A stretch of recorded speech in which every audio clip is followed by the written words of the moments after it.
정답. 자, 오늘 문법의 두 번째 시간으로 단어 형성, 그리고 우리가 이제 문법 3대 천왕이라고 보통 하는데 의문과 단어와 문장이에요. 이 세 개 영역 중에는 꼭 나옵니다. 세 영역 중에 한 개는 무조건 나와요. 근데 일반 두 개까지 나와요. 두 개까지. 의문, 단어, 문장 중에서 한 개 영역 빼고 두 개는 무조건 필수 나온다. 그만큼 오늘 하는 이 단어 형성도 너무너무 중요한 일입니다. 라는 겁니다. 근데 저번에 했던 의문 변동과는 엄청 현저하게 양은 줄어듭니다.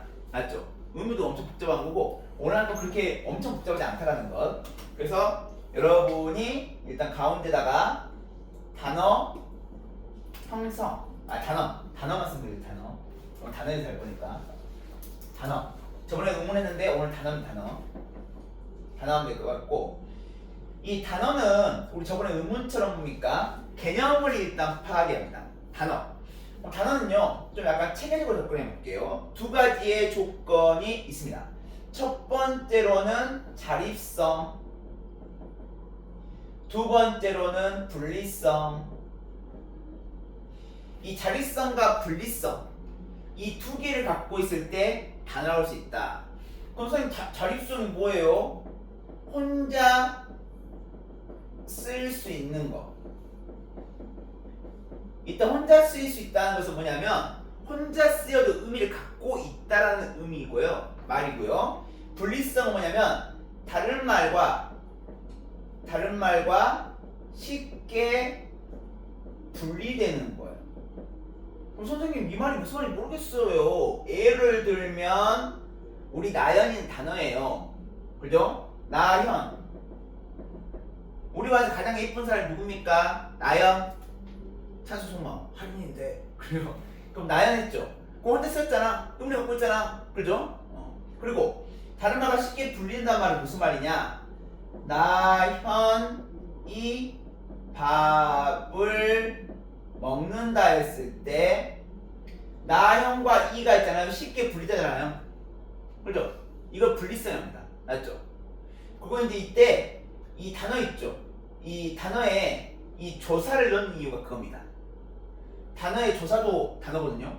그러면 찬수가 선생님 이나 가나 깨서나 애서나 우리나 우리나 이거 혼자 쓰일 수 없잖아요. 혼자 쓰이면 의미가 있어요? 맞아요. 이런 것들은 자립성 없습니다. 그런데 분리성은 있죠. 다른 말과 쉽게 분리되기 때문에 특별히 단어로 인정해줍니다. 맞죠? 하지만 일반적인 단어는 자립성과 분리성을 모두 갖고 있으라는 거. 그래 단어로 인정할 수 있다는 거. 그걸 체크해놓고요. 자, 오늘은 이 단어가 상당히 내용이 많아요. 그래서 오늘 한 시간에 이 단어를 다 모두 하기 힘들고 오늘은 단어를 이제 두 개의 분야에 나눴어요. 그래서 오늘 단어를 어떻게 만드냐, 단어 형성에 대해서 오늘 공부할 것이고 다음 시간에는 우리가 단어의 핵심을 알 수 있는 품사를 하겠습니다. 원래 한 강의가 더 있어요. 단어의 의미도 있어서 원래 단어 강의가 3강까지 있는데 단어의 의미는 수능에는 잘 안 나와요. 수능에 거의 안 나와.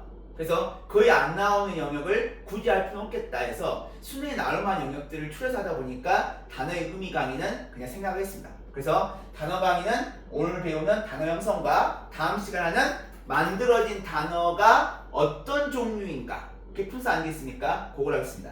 자, 오늘 단어 형성입니다. 단어 형성은요 크게 두 가지 방법이 있습니다. 첫 번째는 형태소를 합쳐서 만든 방법이 있고요. 두 번째는요 오른쪽인데 단어 형성법을 해갖고 좀 더 형태소보다는 좀 더 큰 어떤 조각으로 만드는 어떤 단어 형성법을 하겠습니다. 그러면 일단 왼쪽, 오른쪽에서 쓸 건 많이 없습니다. 그렇지만 중요한 내용이라는 거. 그러면 일단 단어의 어떤 아주 작은 조각인 형태소부터 하겠습니다. 그래서 왼쪽에는 형태소에 대한 내용을 쭉 선생님이 망라할 건데요. 첫 번째, 우리 중학교 때 배웠을 거예요. 근데 고등학교 때 한 번도 안 배웠을 겁니다. 형태소란 뭐냐? 이 형태소 정의부터 할게요. 형태소란 건 뭐냐면 이 뜻을 가진 가장 작은 말이 다니다. 그게 이제 형태소입니다. 형태소. 알죠? 아주 수업 중입니다. 나도 하시면 됩니다. 나도 하시면 돼.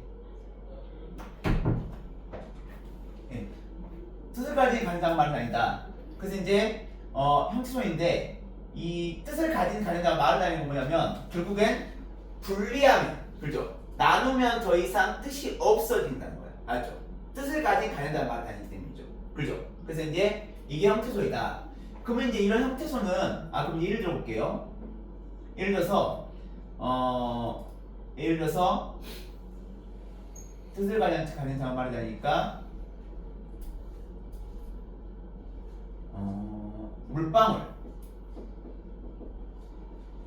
물방울이죠. 그러면 이것이 물하고 방울, 그죠? 그럼 이렇게 나누는데 이거 더 나눠갖고 방하고 우도 나눠버려요. 그러면 이 방울이라고 하는 의미가 사라져버리죠. 그죠? 그지? 그래서 그 뜻을 가지기 전까지 해서 물과 방울이 나눌 수 있다는 거죠. 근데 이렇게 설명했음에도 불구하고 우리 찬수는 뭡니까? 선생님, 이렇게 그냥 나누면 뜻이 없어지는 거 나눌 수 있어도 어떤 원리나 원칙 같은 게 있지 않을까요? 있습니다. 그래서 두 번째가 형태소 분석 원리가 있습니다. 형태를 나누는 원리가 있어요. 근데 이건 여러분 어느 참고서나 어느 문제도 안 나왔습니다. 알죠? 그래서 이거 알려줄 건데 형태의 분석 원리는 두 가지가 있어요.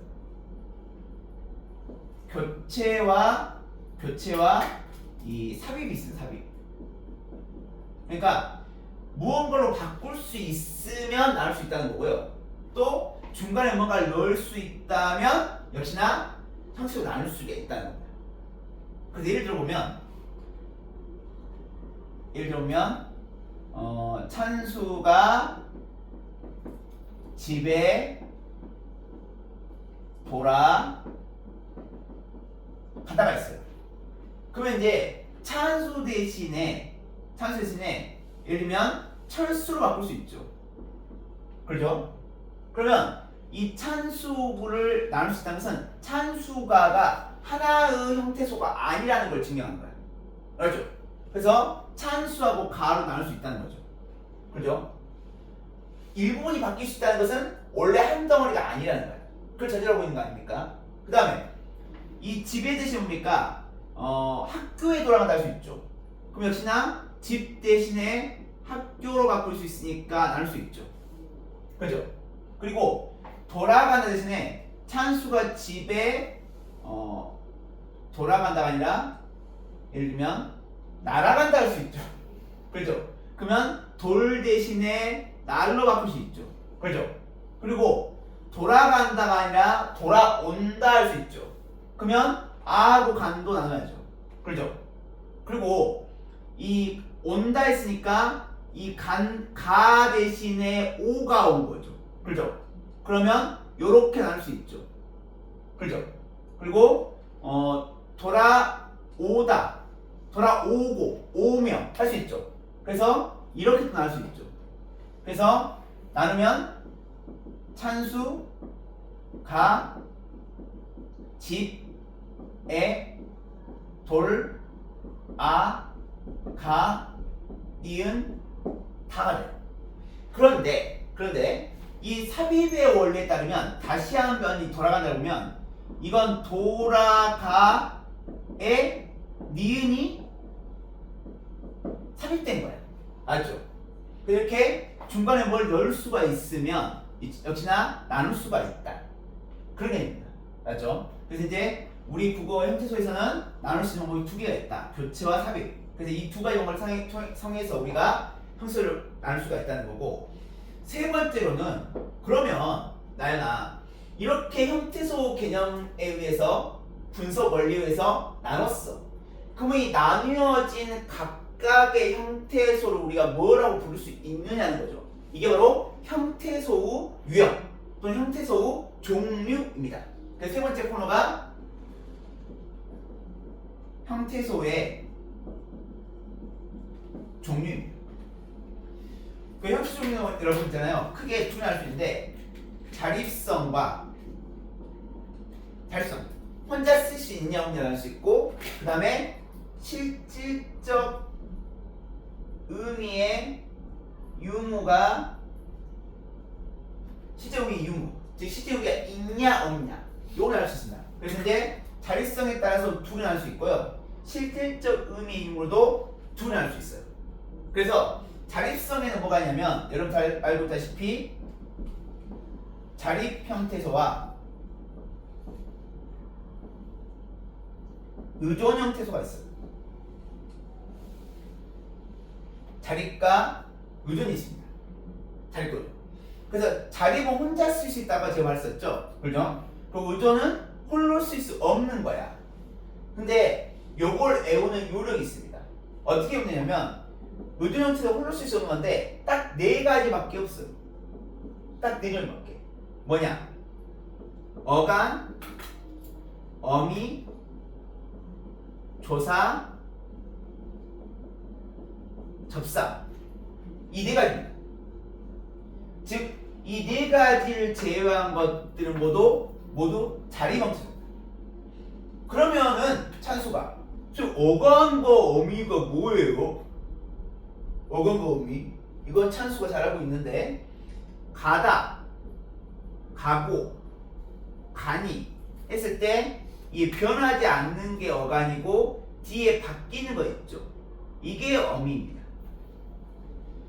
그 조사는 여러분 알죠? 체언 뒤에 붙어 있는 건데 아까 나연이 밥을 먹는다 할 때 이, 가, 깨서, 에서, 를, 부터, 까지, 는 등 엄청 많이 있어요. 알죠?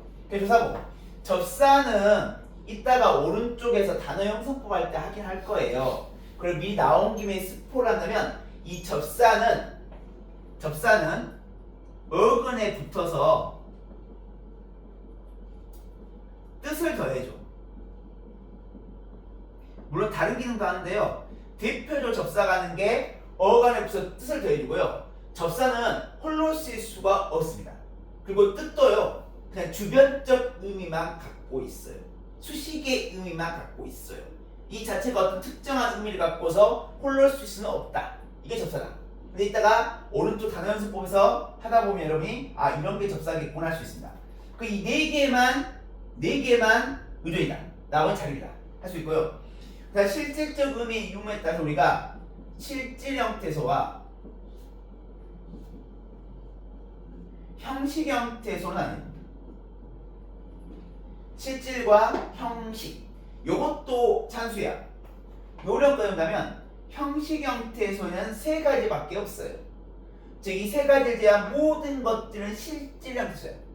그래서 아까 위에 나왔던 어미와 조사와 접사 요 세 개만 형식이고 나머지 것들은 모두 다 실질입니다. 그래서 여기 아까 위에 나왔던 어간은 이 실질 형태소에 들어갑니다. 알죠? 그러면 선생님 이렇게 구분하는 게 어떤 가치가 있나요? 했죠? 모의평가에 한번 나온 적이 있어요. 어떻게 나왔냐? 다음 형태소 중에서 혼자 쓸 수 없으면서 실질적 의미를 갖고 있는 것을 고르시오. 만약 그러면 우리 나연이는 일단 혼자 쓸 수 없는 걸 모두 다 찾아요. 그 다음에 그 중에서 실질적 의미가 있는 게 뭐지? 이렇게 찾을 거야. 그거 엄청난 오랜 시간을 걸렸죠. 왜? 일단 혼자 쓸 수 없는 것들은 뭐 가고, 애하고, 돌, 아, 가, 니은 다가 있는데 이 중에 실질적 의미가 있는 게 뭐지? 하면 돌이에요, 돌. 그죠? 그런데 우리 찬수는 혼자 쓸 수 없으면서 실질적 의미를 갖고 있는 걸 찾아라 하는 순간 아 이거 어간 찾아라는 거구나. 그게 바로 접근하기 위해서 뭡니까? 이런 식으로 외워놓는 게 중요합니다. 이해되시죠? 이런 어떤 인식이 필요하다. 이걸 제가 언급했던 것들 나머지 모든 것들은 다 자립과 실질에 해당된다는 거다. 그렇게 정리하면 여러분 되겠고요. 근데 이제 우리 나연이가 선생님 이거 통 비었으면 거 보기 싫어요 한다 하면 접어두겠습니다. 왜냐면 다음 시간 품사할 때 도움이 되긴 돼요. 그래서 명사, 대명사, 수사, 관형사, 부사, 조사는 여기 있고, 그 다음에 감탄사, 그다음 동사 여기 있고, 형용사 여기 있고. 그래서 이제 총 이 6가지, 하나, 둘, 셋, 넷, 다섯, 여섯 있죠. 이 6개는 자립이다. 그리고 또 이걸 그대로 옮겨와서 있잖아요. 아까 자율체에서 명사, 대명사, 수사, 관형사, 부사, 감사 있죠. 여기 다 이게 여기 다 그대로 이동합니다. 맞죠? 위가 똑같아요. 그래서 이제 이렇게 정리하면 되겠습니다. 그래서 우리가 이제 단어를 만드는 데 있어서 가장 작은 조각인 형태소를 금방 왼쪽에서 공부를 했어요. 근데 사실 수능에서 형태소를 이렇게 구분해갖고 내는 문제는요 잘 안 나옵니다. 오히려 오늘 하는 오른쪽에 있는 내용이 아주 단골로 나오고 있습니다. 그래서 이제 메인 오늘 주제로 들어간다고 생각하면 될 것 같습니다. 지금까지 워밍업했고요. 그러면 왼쪽 같이 이런 너무 작은 조각으로 단어를 만들다 보니까 너무나 단어 만들기 힘들어. 너무 작으니까 조각이. 그래서 좀 더 굵직굵직한 큰 조각을 만들면 좋겠죠. 그래서 이게 단어 연습법. 그래서 단어 연습법은 크게 우리가 2가지로 나눌 수가 있습니다. 물론 단어를 만드는 건 많이 있어요. 뭐 줄임말을 쓴다든지 뭐 등등 여러 가지 방법이 있거든요. 근데 우리 학교 문법에서는 오직 단어를 만드는 방법으로 이거 2가지만 인정하고 있어요. 그게 뭐냐? 바로 합성법과 파생법입니다. 합성법과 파생법. 합성법은요 어근 플러스 어근이고요. 파생법은요 어근 플러스 접사이거나 접사 플러스 어근입니다. 그러면 찬수가 지금 어근이 뭐예요? 어근이 혼자 쓰이면서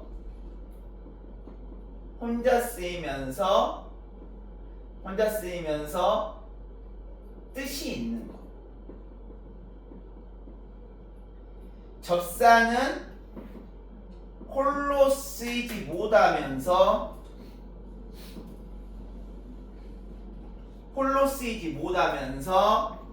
주변적 의미만 갖는 거.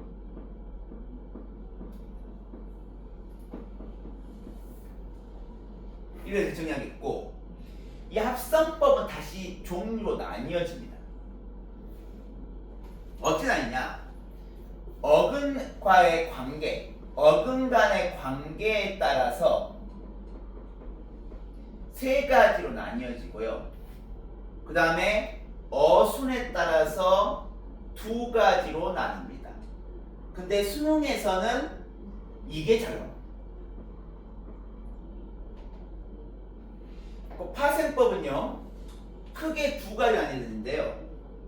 접두 파생법하고 전미 파생법으로 나뉩니다. 그래서 어근과의 관계에 따라 3가지 나뉘는다고 했죠. 관계에 따라서 3가지 어떻게 되냐면 이런 거 아마 한 번도 안 들어봤을 거야. 중학교 고등학교 통틀어서 앞으로 안 들어볼 건데요. 어감에 따라서는 대등과 종속과 융합이 있어요. 대등, 종속, 융합. 대등은 나연아 말 그대로 어근과 어근이 똑같은 관계를 할 거야. 찬수하고 나인 관계처럼. 그죠? 근데 종속은 하나의 어근이 다른 어근에 포함되는 거야. 부하야, 쫄따구야. 알았죠? 그래서 힘의 우열 관계가 있다는 겁니다. 하나는 꾸며주고 하나는 꾸밈 받는 거. 알았죠? 그 다음에 융합은 아예 둘 관계가 구분이 안 돼. 하나가 돼버리는 겁니다. 알았죠? 그래서 그걸 나를 간단히 써주면 대등은 어근 관계가 동등하다. 종속은 한 어근이 다른 어근을 수식해준다. 그리고 융합은 뭡니까? 어근 간의 구분이 사라진다. 그래서 하나가 되버려갖고 전혀 다른 새로운 뜻을 갖게 됩니다. 전혀 다른 새로운 뜻을 갖게 됩니다. 그래서 예를 들면 이제 우리 찬수가 금방 이해할 거예요. 동등회로는 남녀가 있습니다. 손발이 있습니다. 좌우가 있습니다. 상하가 있습니다. 느낌 오시죠? 이렇게 두 개의 어근이 만나갖고 뭡니까? 드등한 어근이 만나갖고 새로운 단어를 만든다. 남녀는 남자 여자, 상하는 위 아래, 좌우는 왼쪽 오른쪽 이런 식이잖아요. 그렇죠? 그 종속은 하나의 어근이 다른 어근을 수식해줘야 하잖아요. 그래서 우리 나연이가 잘 들고 다니는 가방, 손가방.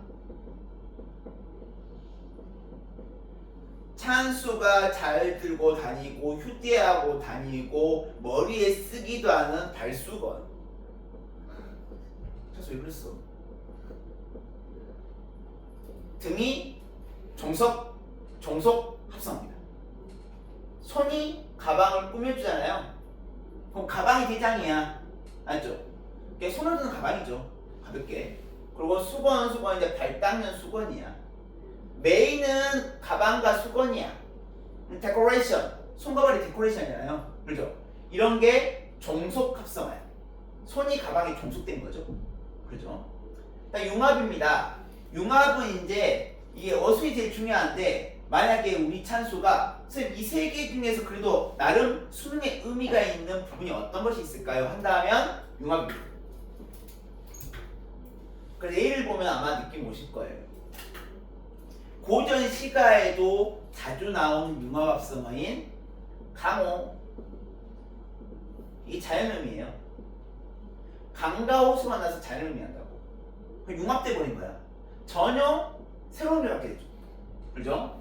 또는 작다의 아버지가 합쳐져. 그러면 아빠의 남동생. 아빠의 남동생이 돼요. 그 다음 봄과 가을이 합쳐져요.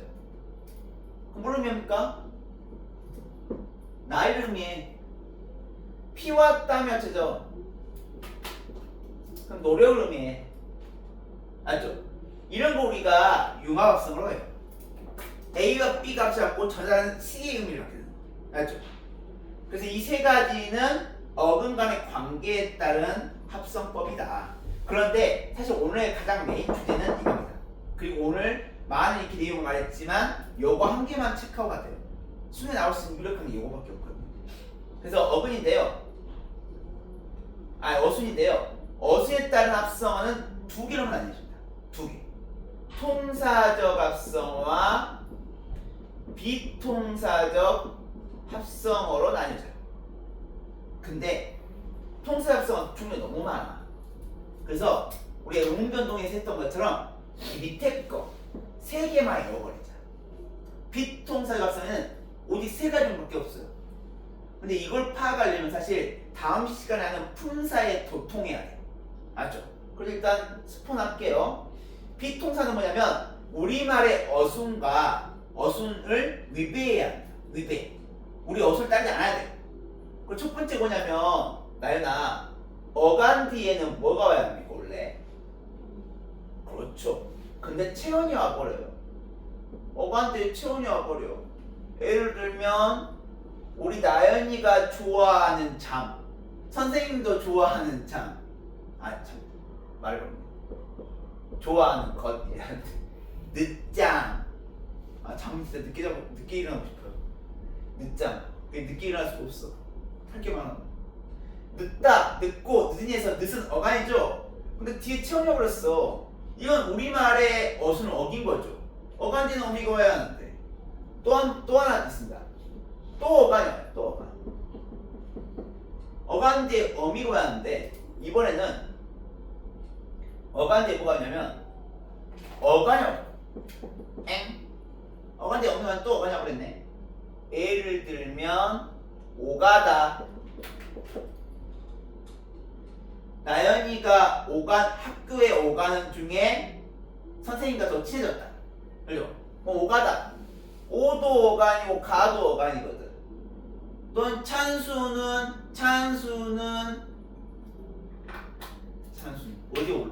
어디에 있을까? 찬수가 전신주에 오르내리다.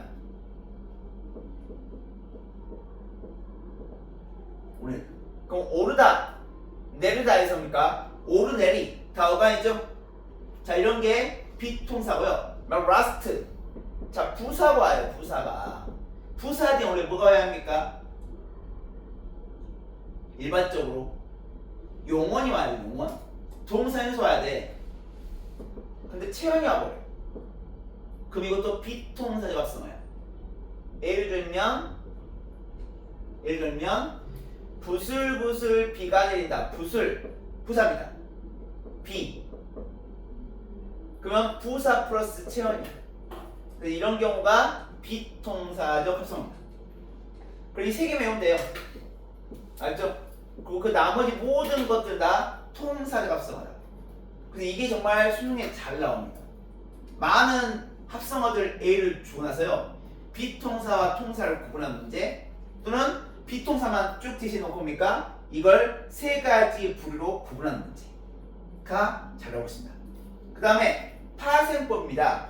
파생법에서 만약 우리 찬수가, 나연이가 수에 나올 금이 있는 게 뭐냐 한다면 정립파생법입니다. 그리고 수능에 나올 거 제가 또 강조해 드릴게요. 얘들 접속파생법 별로 안 중요해요. 이게 뭐냐면 말 그대로 구성 어떻게 되냐면 이 접사 플러스 어근의 순서로 만들어진 파생어입니다. 예를 들면 느낌이 오실 건데요. 우리 찬수가 좋아하는 고구마, 핵고구마. 그럼 고구마는 고구마인데 핵고구마거든요. 햇은 그 해 처음 재배한 그런 의미를 갖고 있습니다. 찬수는 운동을 좋아해서 근육을 자랑하고 싶어서 맨몸으로 다닌다. 왜 그랬어 겨울에? 맨몸. 이때 맨 있죠. 이건 아무것도 걸치지 않으냐는 뜻을 갖고 있습니다. 찬수는 육식남이기 때문에 날고기를 즐겨 먹는다. 너 그러다 회충 해갖고 죽어. 날고기. 날은 뭡니까? 난다요. 그 난다 아닙니다. 날은 익히거나 가공하지 않은 이라는 의미를 갖고 있어요. 그런데 모의평가에 슬프게도 이 접사의 의미를 묻는 문제가 한번 나온 적이 있어요. 근데 그런다 해서 이 접사를 다 외울 필요 없어요. 뜻을. 접사 너무 많은데 몇백 개인데. 근데 이제 그러면 나온 적이 있긴 있어요. 근데 그때는 이제 여러분 일종의 그 좀 암기형 테스트였고, 요즘 수능의 관점에서는 그런 게 나오기 힘들죠. 그래서 여러분 중요한 거 뭐냐면 이렇게 접사가 어근 앞에 와서 꾸며주는 역할을 한다. 그 말은 되겠어요. 그래서 이제 이때 이 접두파생법 때 이 접사는 오직 뭡니까? 기능이 어근의 의미를 제한하는 역할을 하는데요. 문제는 접미파생입니다. 요게 이제 빡셔요. 첫 번째, 어근의 의미를 제한해 주는 게 있는데, 그게 뭐가 있냐면 예를 들면 욕심이 있어요. 욕심은 어근이죠. 근데 쟁이라고 했어. 쟁이. 그럼 어떻게 됩니까? 욕심이 많이 있는 사람이 됩니다. 그래서 쟁이가 욕심을 제한해 줍니다. 또 뭐가 있냐면 대장장이 하잖아요. 대장장이 하면 이때는 이 장이가 접사예요. 그래서 대장이라는 것을 제한하는데, 이 대장장이는 뭡니까? 그 어떤 무기라든지 어떤 금속으로 만든 어떤 물건들을 만드는 기술자, 전문가거든요. 그래서 대장장이가 이 장인은 기술, 어떠한 특정한 분야의 기술 갖고 있는 사람이라는 뜻을 갖고 있습니다. 역시나 앞에 있는 어근을 제한하는 역할을 한다. 그리고 두 번째 이 접미파생법에서 이 접사의 기능은 뭐냐면 바로 품사를 바꿔버립니다.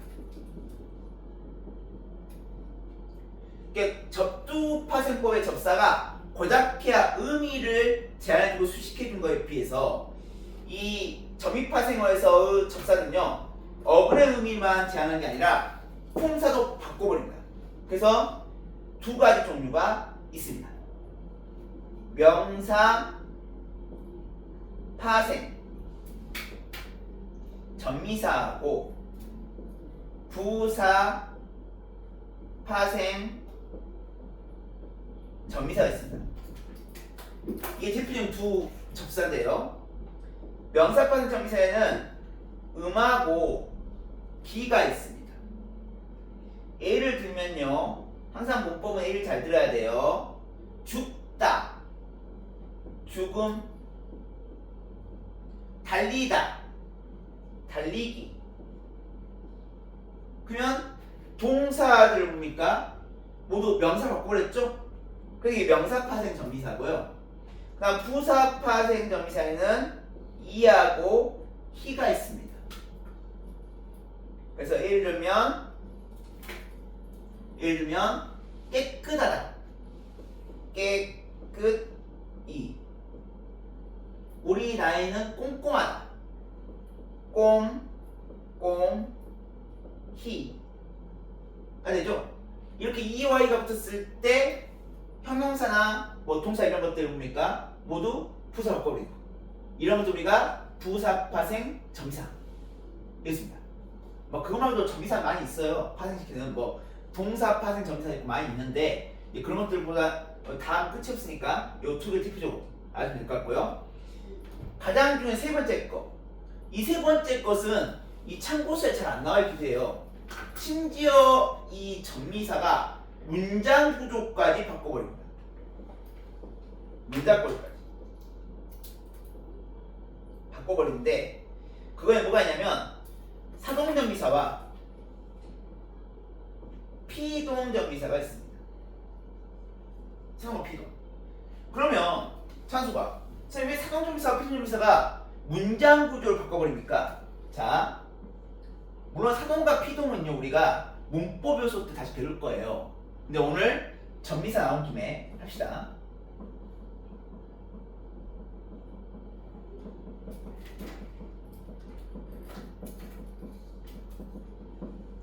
자, 사동전미사는 일이 우추가 있습니다. 물론 이제 엄밀히 정확하다면 양쪽에 하이픈을 찍어줘야 돼요. 원래는 양쪽에 올 수 있다는 거예요, 단어가. 그래서 예를 들어봅시다. 찬수가 옷을 입다가 있어. 근데 여기 히라고 하는 사동전미사를 넣으면 어떻게 되냐면 입히다가 돼, 입히다. 그럼 어떻게 문장으로 바뀌는 거 보세요. 어머니께서 찬수에게 옷을 입히다가 돼요. 즉 뭡니까? 기존에 없던 주어가 새로 생기고요. 기존에 주어였던 게 부사로 바뀌고요. 기존에 주동사였던 것이 사동사로 바뀝니다. 그럼 문장으로 바뀐 거 인주어? 인주어. 그 다음에 피동전미사입니다. 피동전미사는 이하고 희하고 리기가 있습니다. 일. 그럼 어떻게 또 여러분 문장으로 바꾸는 봅시다. 우리 피동의 대표적인 모범 A문이라고 할 수 있는데요. 나연이가 도둑을 잡다가 있어. 근데 역시나 이 잡다에다가 히를 넣읍시다. 그럼 잡히다 해봅시다. 잡히다. 그럼 어떻게 됩니까? 문장이 바뀌어요. 도둑이 나연에게 잡히다가 되지요. 그럼 기존의 주어가 부사가 되고요. 기존의 목적어가 주어가 되고요. 기존의 능동사가 피동사가 됩니다. 그래서 접사가 전미사가 문장 구조까지 바꾼다는 거 꼭 아시기 바랍니다. 그래서 오늘은 단어를 만드는 방법에 대해서 우리가 배워봤는데요. 단어는 왼쪽에처럼 작은 형태소를 통해서 뭡니까? 만들 수 있지만 오른쪽에 제가 정리해드렸던 것처럼 어근과 접사가 만나서 단어를 만들기도 한다. 그리고 이렇게 다양한 종류가 있다는 거. 이거 꼭 기억해 주시면 되겠습니다.